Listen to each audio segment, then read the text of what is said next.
गरुड़ और विष्णु की पौराणिक कथा। ऋषि कश्यप की कई पत्नियां थीं, जिनमें से 2 वनिता और कद्रू थी। ये दोनों ही बहनें थीं, जो एक दूसरे से ईर्ष्या करती थी।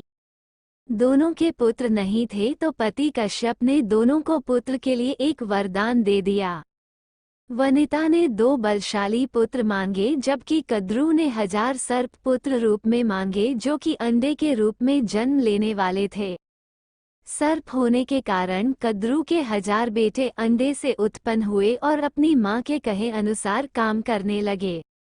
दोनों बहनों में शर्त लग गई थी कि जिसके पुत्र बलशाली होंगे, हारने वाले को उसकी दास्ता स्वीकार करनी होगी। इधर सर्प ने जन्म ले लिया था, लेकिन वनिता के अंडों से अभी कोई पुत्र नहीं निकला था। इसी जल्दबाजी में वनिता ने एक अंडे को पकने से पहले ही फोड़ दिया। अंडे से अर्धविकसित बच्चा निकला, जिसका ऊपर का शरीर तो इंसानों जैसा था, लेकिन नीचे का शरीर अर्धपक्व था। इसका नाम अरुण था।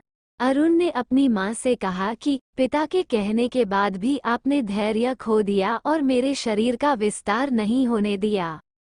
इसलिए मैं आपको श्राप देता हूं कि आपको अपना जीवन एक सेवक के तौर पर बिताना होगा।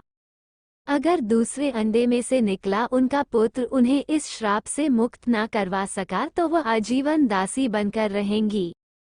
भय से विंता ने दूसरा अंडा नहीं फोड़ा और पुत्र के शाप देने के कारण शर्त हार गई और अपनी छोटी बहन की दासी बनकर रहने लगी।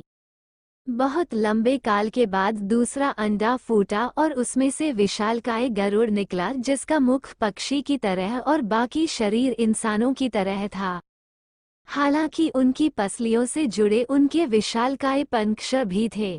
जब गरुड़ को ये पता चला कि उनकी माता तो उनकी ही बहन की दासी है और क्यों है ये भी पता चला, तो उन्होंने अपनी मौसी और सर्पों से इस दासत्व से मुक्ति के लिए उन्होंने शर्त पूछी। सर्पों ने विंता की दास्ता की मुक्ति के लिए अमृत मंथन ने निकला अमृत मांग। अमृत लेने के लिए गरुड़ स्वर्ग लोक की तरफ तुरंत निकल पड़े। देवताओं ने अमृत की सुरक्षा के लिए 3 चरणों की सुरक्षा कर रखी थी। पहले चरण में आग की बड़े पर्दे बिछा रखे थे। दूसरे में घातक हथियारों की आपस में घर्षण करती दीवार थी और अंत में 2 विषैले सर्पों का पहरा। वहां तक भी पहुंचाने से पहले देवताओं से मुकाबला करना था। गरुड़ सबसे भीड़ गए और देवताओं को बिखेर दिया। तब गरुड़ ने कई नदियों का जल मुख में ले पहले चरण की आग को बुझा दिया। अगले पथ में गरुड़ ने अपना रूप इतना छोटा कर लिया कि कोई भी हथियार उनका कुछ न बिगाड़ सका और सांपों को अपने दोनों पंजों में पकड़कर उन्होंने अपने मुंह से अमृत कलश उठा लिया और धरती की ओर चल पड़े। लेकिन तभी रास्ते में भगवान विष्णु प्रकट हुए और गरुड़ के मुंह में अमृत कलश होने के बाद भी उसके प्रति मन में लालच न होने से खुश होकर गरुड़ को वरदान दिया कि वो आजीवन अमर हो जाएंगे। तब गरुड़ ने भी भगवान को एक वरदान मांगने के लिए बोला, तो भगवान ने उन्हें अपनी सवारी बनने का वरदान मांगा। इंद्र ने भी गरुड़ को वरदान दिया कि वो सांपों को भोजन रूप में खा सकेगा। इस पर गरुड़ ने भी अमृत सकुशल वापसी का वादा किया। अंत में गरुड़ ने सर्पों को अमृत सौंप दिया और भूमि पर रखकर कहा कि यह रहा अमृत कलश। मैंने यहाँ इसे लाने का अपना वादा पूरा किया और अब यह आपके सुपुर्द हुआ, लेकिन इसे पीने के आप सभी स्नान करें तो अच्छा होगा।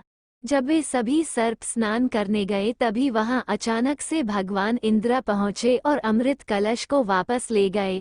लेकिन कुछ बूंदें भूमि पर गिर गई जो घास पर ठहर गई थी। सर्प उन बूंदों पर झपट पड़े, लेकिन उनके हाथ कुछ न लगा। इस तरह गरुड़ की शर्त भी पूरी हो गई और सर्पों को अमृत भी नहीं मिला।